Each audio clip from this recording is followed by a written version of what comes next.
Nah, ini harus kita pahami. Berarti kita di situ ada sesuatu, ada sesuatu. Mengapa nggak bisa dibantu? Kenapa Timur-Timur bisa? Ya kan? Nah, disebabkan ya mungkin tingkat lobinya, strategi lobi, siasat lobi, dan cara meyakinkan negara lain. Nah, itu yang belum kita miliki, belum ada kekuatan, belum ada kemampuan itu, teman-teman. Jadi sekarang Wali cuma berhasil membuat Aceh ini spesialis atau self government atau hampir sebanding dengan federasi. Cuman yang kita sayangkan, yang diberi wewenang besar itu, tinggi itu nggak mampu juga kita menyelesaikan. Berarti kita memang nggak mampu apa-apa. Kita hanya nafsu aja, nafsu besar, tenaga kurang. Disebabkan kata memang masih menggunakan pola ortodok kan.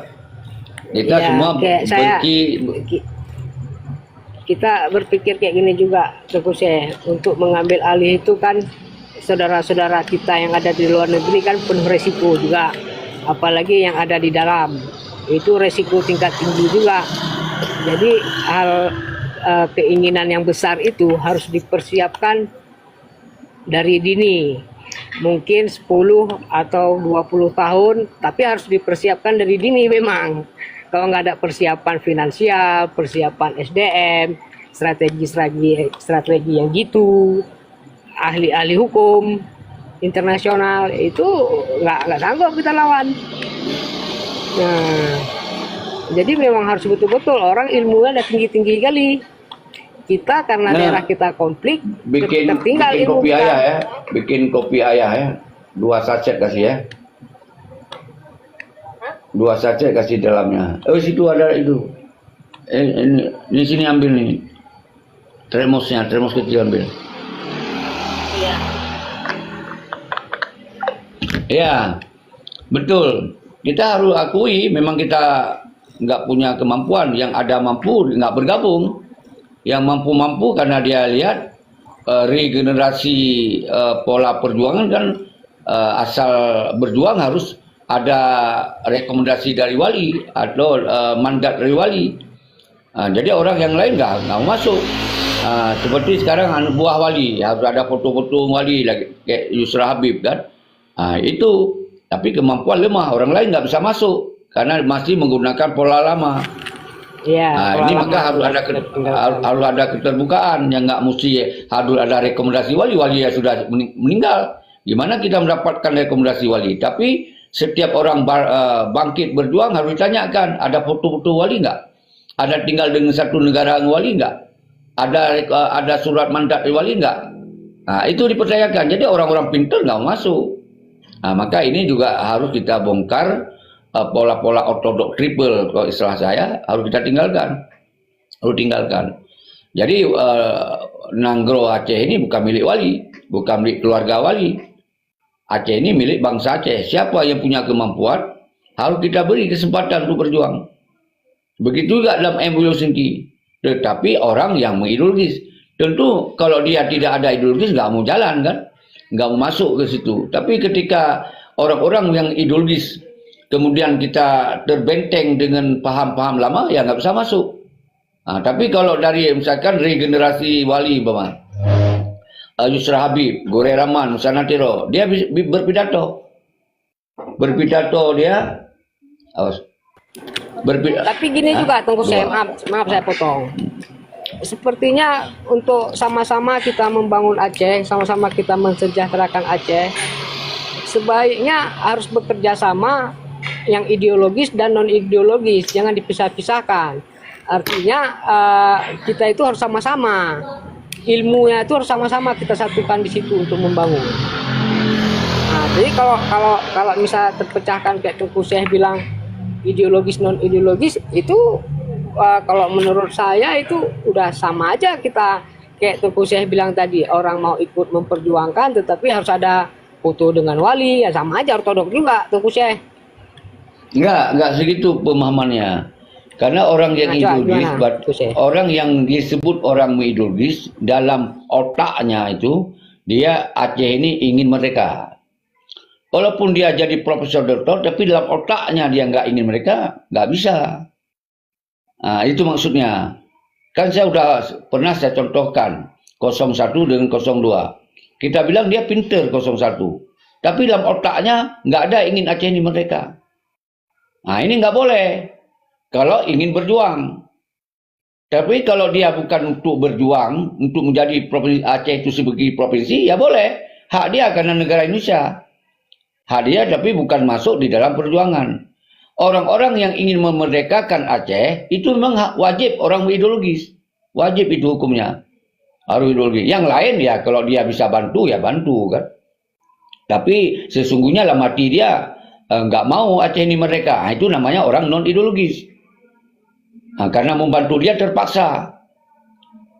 Dia terpaksa karena termakut dia nanti ya diancam kan. Padahal sesungguhnya dia nggak ingin Aceh ini merdeka. Nah, tapi dia bantu ketika orang lain yang berkuasa. Contoh misalnya, saya kasih contoh lagi. 01 Bustami. Dia kan orang nggak ingin Aceh ini merdeka. Dia ingin Aceh ini seperti provinsi lain. Kemudian di saat Muzaki Manap sekarang berkuasa, dia orang ideologis, paling ketika dia minta bantu sama bos, ya dibantu terpaksa. Kalau dia pun mau bantu, kalau dia tidak bisa menghindar. Tapi kalau dia bisa menghindar, nggak mau bantu. Banyak dulu waktu konflik orang-orang Aceh juga kalau diminta bantu karena dipaksa bisa menghindar, yang nggak dikasih, siap nyawanya mati. Nah itu namanya orang yang tidak ingin Aceh ini merdeka. Nah itu beda. Nah ini yang beda. Cuman jangan pula kita yang ideologis ini yang ada ingin mereka tidak boleh kita tidak beri kesempatan karena tidak foto-foto dengan wali. Karena kita nggak satu negara dengan wali, tidak hidup sama-sama wali. Nah itu yang nggak boleh. Nah ini harus kita buka transparansi terbuka. Itu aja yang sedang saya beri satu pemahaman. Contoh. Jadi tunggu saya maaf nih, saya potong lagi. Ya, nggak apa-apa. Jadi saya ini kan ikut berkecimpung mendengar di TikTok ini. Berarti kita harus ngambil satu pilihan. Pilihan pertama, kita ikut apa yang sudah diperjuangkan Wali, yaitu MOU Helsinki. Bergabung kembali dengan NKRI dengan UU-PA-nya. UU-PA-nya itu harus bisa dijalankan, semoga kita bisa sejahtera. Di situ nggak ada cerita perjuangan merdeka lagi. Di situ kita perjuangan untuk mensejahterakan bisa berjalan UU-PA yang sudah dijanjikan ke kita. Betul. Nah, baik bendera, baik segala macam lah yang di UU-PA itu. Jadi di situ tidak ada cerita merdeka lagi. Ah, ketika ada juga saudara-saudara kita yang ingin merdeka, itu kan udah hal yang terpisah daripada dari perjuangan MOU ini yang udah berakhir. Gitu tuh Kusye. Jadi makanya saya tuh kurang setuju kalau kita ada sama-sama mau menjalankan MOU UU-PA ini, tidak ada lagi cerita biologis dengan non ideologis gitu Tengku Syekh. Kalau ada nanti arah ke merdeka, kayak Tengku Syekh bilang, buat struktur negara di pengasingan dan lain-lain itulah. Nah, itu udah terpisah dari situ. Gitu Tengku Syekh. Pemahaman saya. Makanya kita ini harus memilih. Itu keliru, itu tetap keliru masih. Karena kan perjuangan belum selesai. Dia kan dalam MOU itu namanya perjuangan politik kan. Kalau Anda misalkan Anda orang Batak, orang Jawa atau orang Aceh, tapi Anda tidak ingin melanjutkan perjuangan itu untuk berpikir terhadap masalah melawan lewat politik. Karena Anda yang memang sangat mencintai Indonesia, tidak boleh ada sedikit pun lemah Indonesia. Itu juga orang tidak ideologis. Nah, jadi masalah MOU tidak mereka, tapi perjuangan di MOU itu sudah levelnya seperti negara federal. Kalau orang seperti Ahmad Marzuki jadi PJ, dia nggak peduli MOU itu selesai karena dia nggak mencintai perjuangan. Dia hanya menjalankan tugas daripada RI. Nah itu yang si Bush ingin mainkan kemarin seperti itu.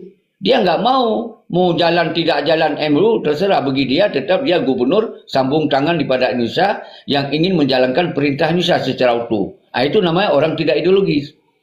Nah ini kecuali saya bilang lagi bahwa Bustami ini memang orang yang ideologis menginginkan Aceh ini tetap harus dia berani melawan intervensi Indonesia untuk menjalankan UPA. Boleh-boleh saja. Nah, tapi ketika saya yang pelajarinya dia nggak seperti itu. Ini satu contoh yang sudah lewat aja. Satu contoh. Dia nggak seperti itu. Malah dia punya komitmen Aceh ini harus seperti Medan. Baru bisa maju. Dia nggak perlu ada undang ini, undang itu. Yang penting bisa masuk investasi, bisa bebas di Aceh, tidak terhalang dengan undang ini, undang itu. Nah, maka bagi dia nggak peduli ada MUU atau apa. Nah, maka itu dasar saya bilang dia tidak ideologis. Kesannya dia memang orang-orang Aceh yang ideologis. Walaupun dia tidak terlibat dalam perjuangan secara aktif selama ini, nggak ada masalah. Nah, ini ketika kita baca dia nggak seperti itu, nggak boleh. Tapi kalau orang ideologis, dia punya sejarah kan, seperti Muzakim Manaf punya sejarah. Memang dia pernah melawan. Walaupun hari ini ternyata dia tidak menjalankan itu. Nah, ini kita bisa mengetahui dia orang pernah melawan. Jadi begitu Tengku Takinaman. Lumpike Ronyo Sabo paham bahwa kitanya jalankan Aceh di urung-urung yang tim semiki terhadap kepentingan perjuangan, kepentingan kesejahteraan dan kemakmuran lewat MOU Helsinki. Itu satu fase harus kita lewati. Kemudian yang jadi masalah sekarang orang-orang yang ideologis. Nah, ini orang yang ideologis yang memang dari biologis atau ideologis wali, anak ideologis, justru dia tidak berbuat untuk perjuangan lagi. Cuman dia hanya berbicara perjuangan, tapi dia tidak menjalankan seperti apa yang wali jalankan, yaitu turunan kepada MUU Helsinki. Dia nggak mau ikut, padahal itu ada kebijakan wali. Atau dia bisa juga melanjutkan perjuangan seperti yang wali lanjutkan. Dianggap MOU ini memang tidak benar lagi dianggap. Berarti dia harus sambung kembali perjuangan wali lewat sistem lagi wali bentuk. Berarti ganti wali negara. Langsung sampaikan, saya sebagai Tengku Seki mengganti wali negara. Tengku Hasan Nitiro. Saya walinya sekarang. Pengganti wali Tengku Hasan Nitiro. Dan saya presiden negara, saya walinya presidennya mengganti Tengku Hasan Nitiro. Saya panglima tertinggi negara, saya sekarang panglima tertinggi yang mengganti wali Tengku Hasan. Belum ada yang bilang kayak gitu. Golamna yang dan menancit ganto panglima perang. Saya tunjukkan ini panglima perang saya mengganti Muzakim Manaf. Ini panglima wilayah saya, ini tentara-tentara saya yang ingin melanjutkan perjuangan. Karena saya anggap MOU ini tidak bisa kami terima. Yang pun ada. Duduk lagi. Jadi lebih bahaya itu memang. Daripada orang yang tadi tidak ada ideologis. Karena gara-gara dia tertahan semuanya. MOU nggak bisa diselesaikan. Dia pun nggak berani untuk menjalankan perjuangan tersebut. Nyan yang boleh. Jadi gini juga Tengku Syekh. Mereka tidak melanjutkan perjuangan senambung wali. Mereka juga tidak mau menjalankan perdamaian MOU. Jadi apa yang membuat terhambat MOU ini dengan mereka? Mereka di luar negeri, MOU di Indonesia, kan gitu Tengku Syekh. Kemudian saya mau penjelasan dari Tengku Syekh. Apakah ada celah untuk merdeka di MOU itu di UU PA? Saya rasa sudah saya pelajari nggak ada hack progresnya sampai jadi negara federal saja, tidak ada celah merdeka di situ di MOU itu. Saya kan udah bilang tuh Brakin. Ya, bentar Tengku Syekh. Ya bentar. Tengku Syekh udah jelaskan memang. Tapi apabila paling juga yang ideologis ini, yang maksud saya bilang ideologis, bisa membantu saja untuk melanjutkan perjuangan. Di situ aja paling yang bisa kita ambil celahnya. Nyan Minan Tengku Syekh. Iya, saya kan udah bilang tadi. Semestinya kalau saya dan anda semua mengaku mengikuti perjuangan wali Tengku Hasan Nitiro. Kan begitu. Baik luar dan dalam. Bahwa perjuangan 1976 itu sudah mengujung pada MOU Helsinki. Itu di bawah wali Tengku Hasan Nitiro. di bawah wali. Kenapa kemudian orang-orang di luar negeri yang membawa nama Perjuangan 19 tidak mendukung maksimal MOU Helsinki, berduyun-duyun pulang ke Aceh untuk merapatkan diri, untuk memperkuatkan MOU Helsinki secara independen untuk menyelesaikan masalah Aceh dan negeri. Memang di sana nggak ada lagi merdeka, tapi levelnya sudah di atas daripada self government, bisa federasi kan.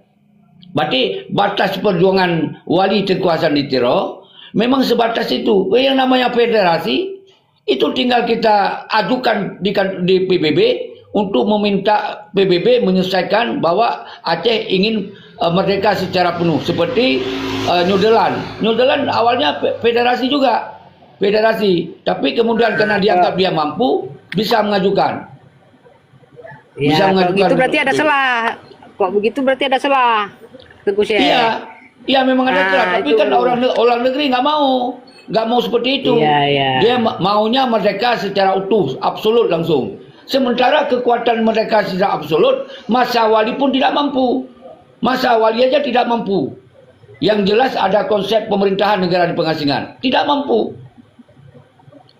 Iya. Itu masalahnya. Berarti ada celah ya, ketika udah mampu kita di hack progres di federal, berarti ada celah untuk apa? Untuk merdeka. Artinya kita udah mampu lah mendirikan pemerintahan sendiri dengan dibuktikan pemerintahan federasi, kan gitu tuh Syekh. Karena dia ada 3 penyelesaian sebuah wilayah ingin merdeka. Dia ada 3, lewat sejarah, lewat menentukan sikap, dan lewat referendum. Apabila kita sudah federasi, artinya kita sudah punya kekuatan untuk membangun wilayah itu menjadi negara. Kita ajukan ke PBB bahwa kami ingin mendirikan negara kami untuk levelnya 1 tingkat lagi. Kami ada sumber alamnya, kami ada pertahanannya, kami pemerintahan yang mampu menjalankan itu. Baru PBB bisa meminta diselesaikan oleh 3 cara tadi. Cara lewat sejarahnya, berarti dia layak bahwa Aceh ini punya sejarah mereka dulu. Setelah dia jadi federasi, ternyata dia mampu menjalankan pemerintahannya. Bisa didesak Indonesia. Atau kita sendiri minta pada Indonesia untuk kita berdiri sendiri. Itu 2 cara. Yang kedua, orang Aceh juga bisa menyatakan sikap sendiri bahwa kami determination. Kami menentukan sikap sendiri. Kami tidak mungkin lagi berlama-lama dengan Indonesia. Kami lebih mampu. Bisa. Atau ketiga, nyatakan referendum. Referendum bahwa kami lepas total. Bisa. Tapi kalau seperti yang orang ini lakukan di luar negeri, cuman bilang-bilang merdeka, minta merdeka, bukan orang Aceh aja bisa bilang merdeka Aceh. Tapi powernya nggak ada. Karena dia nggak ada persiapan kemerdekaan. Dia nggak ada negara dia. Nggak ada negara di pengasingan dia. Jadi nggak akan bisa meminta PBB untuk diselesaikan masalah Aceh dengan lain. Nggak ada yang bisa. Jadi itu persoalan. Oke, lanjut Papa. Oke, terima kasih Tengku Syekh. Lanjut yang lain. Ya, ini kita sambil menunggu jam 12 ya. Ya. Jadi Pak paus dulu untuk Tengku Syekh ulang tahun ya. Ya. Jadi Tengku Takin, kalian mau giban Mbak Komal iterang lung Tengku Takin. Nyan tayo kan sangat awaknya kan ya mengalah mentang lah tayo. Makanya di saat jatuh harga diri. Di saat dipubruk pegahannya wali nanggro ini itu segala macam. Jadi ada lanti gero. Jadi lu tanya oke, Malik Mahmud ada di lanti gero. Dia kuro. Jadi yang perlu lu tanya Allah yarham wali nanggro awai kekuasaan Muhammad Giro. Lanti lundanya kan tengah mandu nanti rakyat Aceh yang lanti horat lanti rakyat Aceh to lanti rakyat Aceh so nane gonyam tak peluang mengituri tanggap nyan horat lanti maka lu juga hahabah aduh begah dika jadi gak kayak orang pakai bahasa satu mana kapaya tap lu ngaju kan Ya, lun kan lun kabur juga no, lun saya juga kan daripada tengok berdebat yang berdebat bangai lah kan. Ya. Yang berdebat kusir bermahan marah. Ya. Kan jadi yang ada Pak Pres Buno yang video pajanan yang berken dikirim lewatnya na don terimang video yang wate geken gedan yang lepolim be lagi apa bui paju Ada bulan bengohan.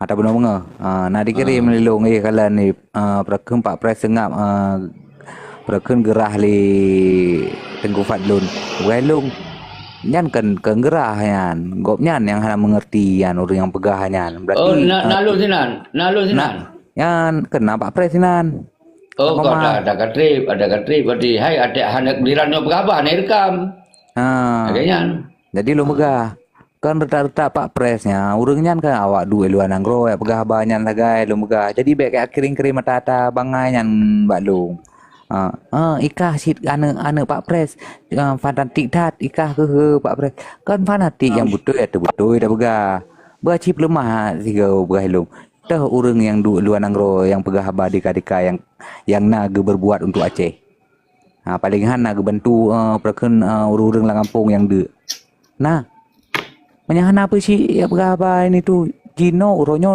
awakah ka bersalah mualim kan puji mualim sagai ka bersalah pakai bersalah Tengku Dawu beri. Pakai hana pembahasannya oronyo. Hai gopnya ke almarhum, mang ke bahas mualim goleh nanti welong. Nah, jadi haba bangai banyak urang pegah dika jangan kaglak pada denger nah.